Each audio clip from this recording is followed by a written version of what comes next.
সম্পূর্ণটাই BJP party office থেকে তৈরি হয়েছে, তাহলে শেষ বিধানসভা নির্বাচনে যখন প্রত্যেকটি বিধানসভায় বিজেপিকে সমস্ত বুথ ফেরত সমীক্ষার ফলাফলে বিজেপিকে হারিয়ে দেওয়া হয়েছিল এবং দেশের প্রধানমন্ত্রী এবং বিজেপির পক্ষ থেকে দাবি করা হয়েছিল যে আমরা 3টে প্রদেশেই জিতব, যে ফলাফলের জন্য তৃণমূল কংগ্রেস আগের দিন পার্টি অফিসে তোড়জোড় করেছিল, পরের দিন সকালবেলা মিছিল বার করবার কারণে, আর যে কংগ্রেস সাংবাদিকদের মধ্যাহ্নভোজে আমন্ত্রণ করেছিল, ব্যান্ড পার্টি নিয়ে এসে দরজায় তালা লাগিয়ে দিয়েছিল, তারা পেমেন্ট পায়নি, তাহলে সেই সমীক্ষাটা কে করেছিল?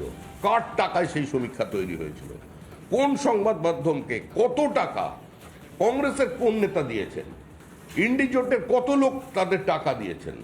সেই টাকার কত ভাগ ওই যে 3টে রাজ্যে হারিয়ে দিয়েছিল সব রাজ্যে বিজেপি, সেই রাজ্যের পার্টনারশিপ করে এই জোটের কত টাকা তৃণমূল কংগ্রেস পশ্চিমবঙ্গ থেকে দিল্লিতে পাঠিয়েছিল বিভিন্ন চ্যানেল হেডদের কেনার জন্য, মিডিয়া হাউসকে কেনার জন্য, তার উত্তর আজকে তৃণমূল কংগ্রেসকে দিতে হবে। সুতরাং আমরা আগেও বলেছি যে ভোট ফেরত সমীক্ষার ফলাফল সবসময় মেলে না।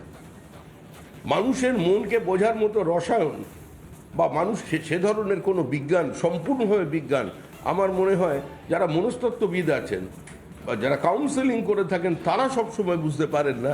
আর একজন আমাদের মতো সাধারণ মানুষ যারা বিভিন্ন পেশায় আছেন, কেউ অর্থনীতিবিদ, কেউ সমাজ তত্ত্ববিদ বা কেউ সাংবাদিক, তারা যে সার্ভে করছেন, তাদের যে স্যাম্পল সাইজ, এইটা নিয়ে ফলাফল তৈরি হয়ে যাবে, এটা মনে করার কোনো কারণ নেই। আমরা এই ফলাফলে খুশি নই, এই ফলাফল আমাদের কাছে প্রত্যাশিত নয়, কিন্তু একই সঙ্গে এটা গৌরবান্বিত যে আমরা এই অবস্থায় আমরা মানুষকে অভিনন্দন জানাচ্ছি। এই জয় মানুষের জয়, এই জয় ভারতের সংবিধানের জয়, এই জয় ভারতের বহুদলীয় ব্যবস্থার জয়, এই জয় সাংবিধানিক রাজনীতির জয়, এই জয় নরেন্দ্র মোদীর জয়, এই জয় এনডিএর জয়। আমরা পশ্চিমবঙ্গে সংঘবদ্ধভাবে গোটা দল, পুরো বিজেপি, আজকে আমরা এইখান থেকে আমরা লড়াই শুরু হলো। যে ভোট পরবর্তী সন্ত্রাস তৃণমূল কংগ্রেস করেছে, আমরা 100-র বেশি কর্মীকে আমরা হারিয়েছি 2021-এর পরেও, তারপরেও কিন্তু বিজেপি পশ্চিমবঙ্গ থেকে চলে যায়নি। আমরা এখানে থাকতে এসেছি, আমরা পশ্চিমবঙ্গের রাজনৈতিক সংস্কৃতি বদলাতে এসেছি, আমরা তৃণমূল থেকে বাংলাকে মুক্ত করতে এসেছি। আমরা এটা করব, সংঘবদ্ধভাবে দল হিসেবে করব। যারা কোনো ব্যক্তি বিশেষের কারণে কাউকে আক্রমণ করছেন, সে আমাদের রাজ্য সভাপতি থেকে শুরু করে বিরোধী দলনেতা পর্যন্ত, সমস্ত ক্ষেত্রে এটা প্রমাণিত যে তৃণমূল কংগ্রেস তাদের যে মূল পাখির চোখ ছিল, সেই মূল পাখির চোখ ছিল পূর্ব মেদিনীপুরের 2টি আসন। 2টি আসনে তৃণমূল কংগ্রেসের প্রার্থী কিন্তু জয়ী হতে পারেননি। বিভিন্ন কদর্য বা আক্রমণাত্মক শব্দ যে বিজেপির কাছে নেই, এটা মনে করার কোনো কারণ নেই। প্রত্যেকেই বাংলা ভাষা অল্প বিস্তর জানেন, কিন্তু এই রাজনীতিটা আমাদের রাজনীতি নয়, এই পথটা আমাদের পথ নয়। আমরা নির্বাচনে লড়েছি, আমাদের কর্মীরা কঠোর পরিশ্রম করেছেন, ও আমাদের একজন মহিলা, তাকে পর্যন্ত পিটিয়ে খুন করা হয়েছে রাজনৈতিক প্রতিশোধের নামে। তারপরেও আমরা এখানে আছি। আমাদের সমস্ত দল, সারা জাতীয় দল থেকে শুরু করে কেন্দ্রীয় নেতৃবৃন্দ শুরু করে আমাদের সমস্ত পদাধিকারী, আমাদের পুরো সংগঠন, আমাদের জেলার যারা সাংগঠনিক প্রধান আছেন, প্রত্যেকে এই মুহূর্তে যাতে ভোট পরবর্তী হিংসা থেকে আমাদের কর্মীদের রক্ষা করবার জন্য দলীয় তরফ থেকে তাদের নির্দেশ দেওয়া হয়েছে। তাদের পার্টির কর্মীদের পাশে থাকা এবং বেছে বেছে যেসব বুথগুলোকে আক্রমণ করা হচ্ছে, কারণ যেখান থেকে বিজেপি একতরফা প্রায় মাসিভ লিড পেয়েছে, যেখানে প্রার্থী জিতেছে, সেখানে তো আরও বেশি আক্রমণ হবে। তো তাদের যাতে রক্ষা করা যায়, সেই অসহায় মানুষগুলো, প্রান্তিক মানুষগুলো, আমরা তাদের পাশে আছি। এবং এখনো পর্যন্ত যে বিভিন্ন তত্ত্ব চলেছে সংবাদ মাধ্যমে যে লক্ষ্মীর ভাণ্ডারের কারণে সমস্ত মানুষ আজকে উল্টো দিকে ভোট দিয়েছে, আমরা মনে করি এই ধরনের উক্তি করা গোটা পশ্চিমবঙ্গের প্রান্তিক মহিলাদের অপমান করা, তাদের কার্যত তাদের সত্তাকে পণ্য বানানো, এটা আমরা বিশ্বাস করি না। নির্বাচনে জয় থাকবে, পরাজয় থাকবে। নির্বাচনে কেউ বেশি আসন পাবেন, কম আসন পাবেন। মনে রাখবেন, যে ভাষায়, যে শরীরী ভাষায় আজকে মুখ্যমন্ত্রী সাংবাদিক সম্মেলন করলেন, তিনি 29টি আসনে জয়লাভ করেছেন, এখনো পর্যন্ত এগিয়ে আছেন। আমাদের ধারণা একটু কমতে পারে। যদি তর্কের খাতিরে ধরে নেওয়া যায় 29টা আসনে এই নির্বাচনে তৃণমূল কংগ্রেস জয়লাভ করেছে 42টি আসনের মধ্যে, এবং তাতেই তিনি যেভাবে বলছেন মানে সারা ভারতবর্ষ কেন মানে সারা পৃথিবীতে মোটামুটি মেনেরও প্রধান হয়ে যেতে পারে তৃণমূল কংগ্রেস থেকে। মনে রাখবেন মধ্যপ্রদেশে 29টা আসনের মধ্যে 29টাতেই বিজেপি জয়লাভ করেছে। যে গুজরাটের বিরুদ্ধে আপনারা দিনভর আক্রমণ করে যান, সেই গুজরাটও কিন্তু 26টার মধ্যে 25টা আসনের মধ্যে জিতেছে। আমরা বিশ্বাস করি আরও একটি আসনে বিজেপি জিততে পারে। আমরা কর্ণাটকে আমরা আমাদের ফল করেছি।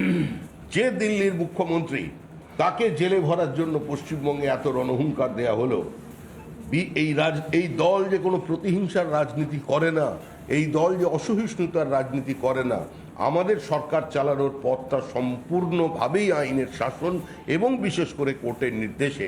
সেটা আজকেও দিল্লির মুখ্যমন্ত্রীকে গ্রেপ্তার করবার পর এবং তার প্রচারের পরেও 7টার মধ্যে 7টা আসনে বিজেপি জয়লাভ করেছে। টাকা ছড়িয়ে বিজেপি দিল্লিতে জয়লাভ করেনি। মুখ্যমন্ত্রী আজকে বলছেন বিজেপি টাকা দিয়ে ভোটার কিনেছে। ইনি তো গোটা পশ্চিমবঙ্গে ভারতবর্ষের মানুষকে তার জন্য তিনি অপমান করছেন। এ ধরনের বিবৃতি দিয়ে রাজ্যের মুখ্যমন্ত্রী, যিনি আগামী দিনে প্রধানমন্ত্রী হবেন, মানে বলছেন তৃণমূল কংগ্রেস বলে, তিনি যদি অন্য রাজ্যের মানুষকেও তো কার্যত অপমান করছেন। এতে উনি নিজের রাজনৈতিক উচ্চতার সঙ্গেই নিজে খুব একটা সুবিচার করছেন না। বিজেপি ছিল, বিজেপি ময়দানে আছে এবং বিজেপি ময়দানেই থাকবে। আপনি একটা সাংগঠনিক রিপোর্টের কথা বলছিলেন কিছুক্ষণ আগে, যে জেলা সভাপতিদের আপনারা জানিয়েছেন যে প্রত্যেকটা জেলাতেই আপনাদের আসন বাড়বে পরবর্তী নির্বাচন। এই বিষয়টা যদি একটু বিস্তারিত বলেন।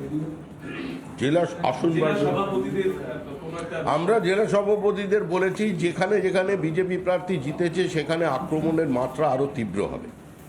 তৃণমূল কংগ্রেস পুলিশকে সঙ্গে নিয়ে গতকাল রাত্রি থেকে যে ধরনের তাণ্ডব বিভিন্ন জায়গায় চালিয়েছে সেটা আরো বাড়বে।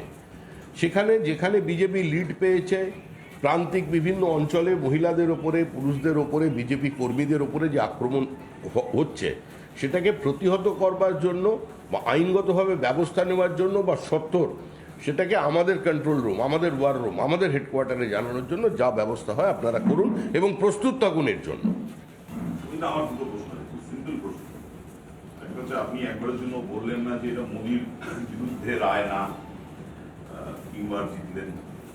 মোদির বিরুদ্ধে রায় না কেন বললেন আমি জানি না। পরিসংখ্যান বলছে অনেকটাই মোদির আসন কমে গেছে।